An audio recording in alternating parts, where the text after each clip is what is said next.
a enfrentar a la vida y salir adelante y sin que nadie nos ayude. Llega un momento en la vida que ellos se sienten todopoderosos y dicen: a mí nadie me ayuda, yo puedo por mí mismo. Y viene el problema y salen. Y llega un momento que sufren la humillación y la derrota, porque están tratando de pelear con sus propias estrategias.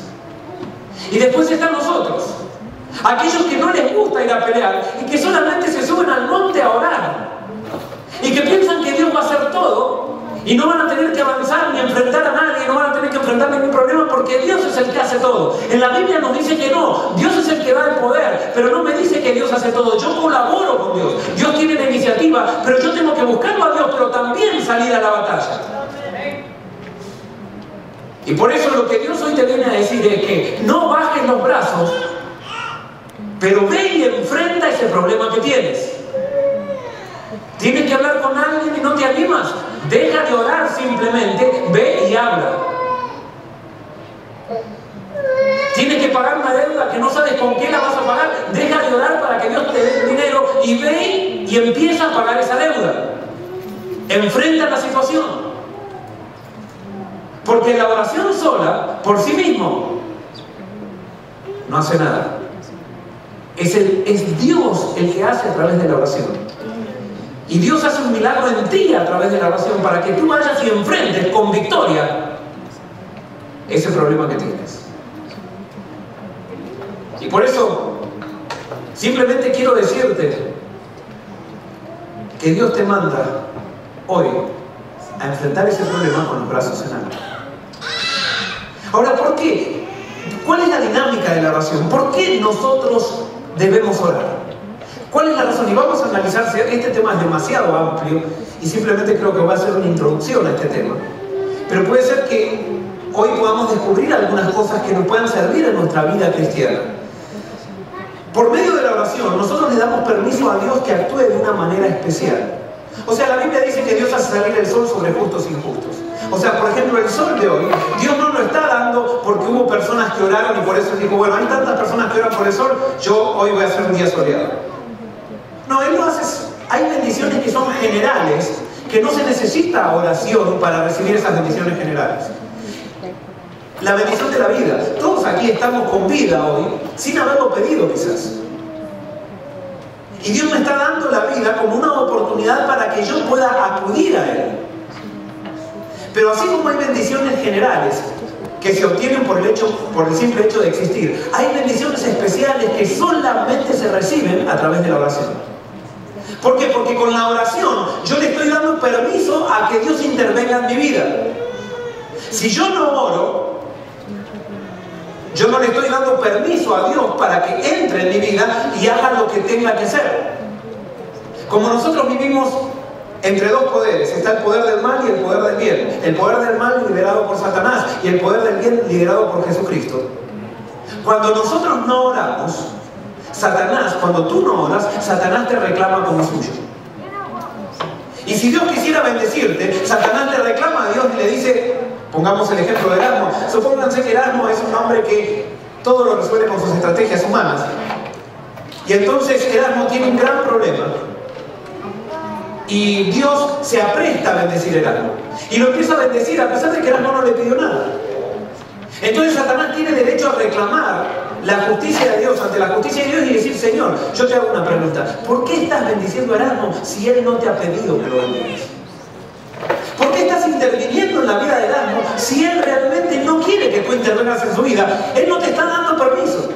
Y Satanás tendría toda la razón de decir eso y de reclamar la justicia de Dios, porque Dios sería injusto entonces de bendecir a Erasmo. Y alguien puede decir: bueno, pero Dios me encontró sin yo haberlo buscado. Y es verdad, Dios siempre toma la iniciativa. Pero una vez que Dios te llamó y tú respondiste, desde allí comienza un camino de colaboración con Dios. Y tú, por medio de la oración, le estás diciendo a Dios qué es lo que tiene que hacer.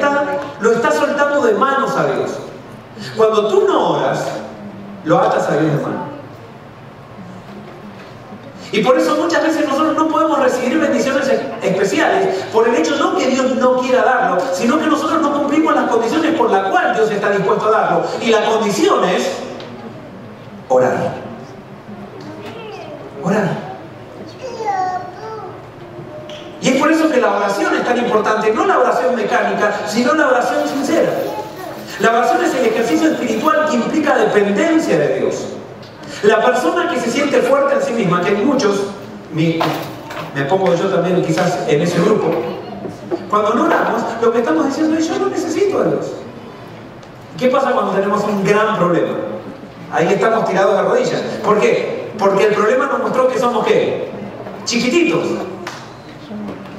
La vida cristiana, la revelación de Dios, quiere mostrarte que tú eres chiquitito teniendo problemas o sin tener problemas. Y por eso necesitamos vivir con los brazos levantados para que nuestra vida sea una vida de victoria en victoria. Pero las personas que somos orgullosas, nos cuesta depender de Dios. ¿Por qué tengo que orar tanto? ¿Por qué tengo que poner todos mis problemas con Dios? Y entonces es por eso que nuestra vida de oración es una vida escasa. Y es por eso que muchas veces no vemos las bendiciones especiales de Dios en nuestra vida.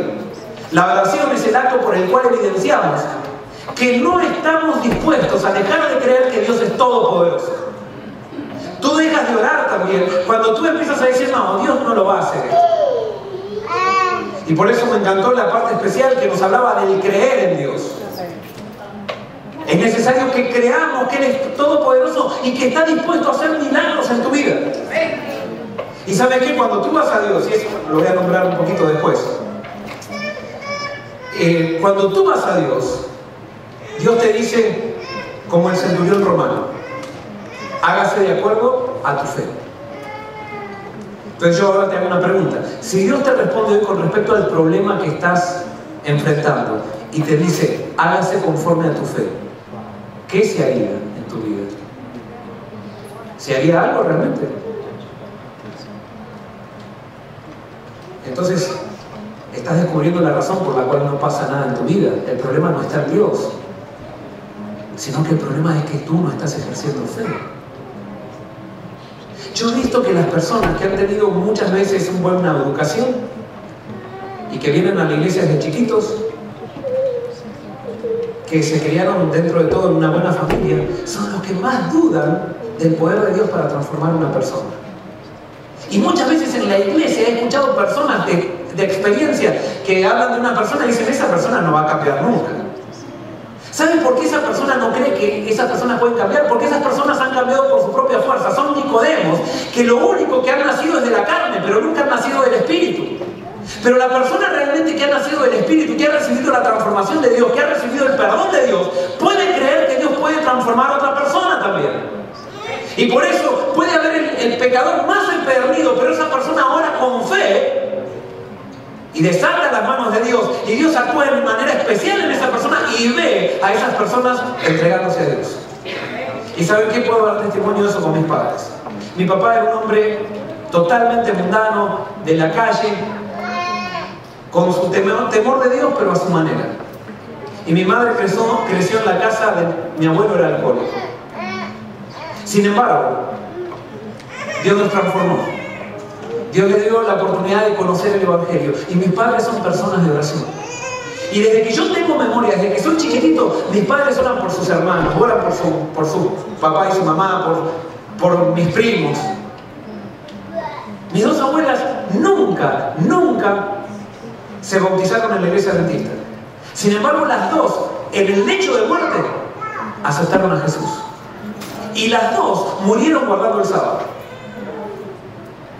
Es interesante que mis primos vivieron una vida bastante descontrolada, y ahora que son grandes, mis padres siempre orando, siempre. Yo recuerdo de chiquito por los cultos, por los parientes, por mis tíos, por mis primos, por esto, por lo otro. Y a veces hasta lo hacían en la oración de la comida. Y nosotros estábamos bien, vamos a orar ahora con la comida. Y se enfriaba la comida y siempre comíamos la comida fría por las oraciones largas que se hacían. Que quizás cuando hay niños, hermanos, no oren oraciones largas, porque le causan una reacción contraria al niño. Pero sí, a pesar de que quizás estaba mal que oren en la hora de la comida, por eso, ellos oraban. Y quiero decirle que la mayoría de mis primos se están entregando al Señor, cuando todos los daban por perdidos. Porque en la oración de fe hay poder. Cuando nosotros levantamos los brazos, Amalek es destruido. Es algo científico.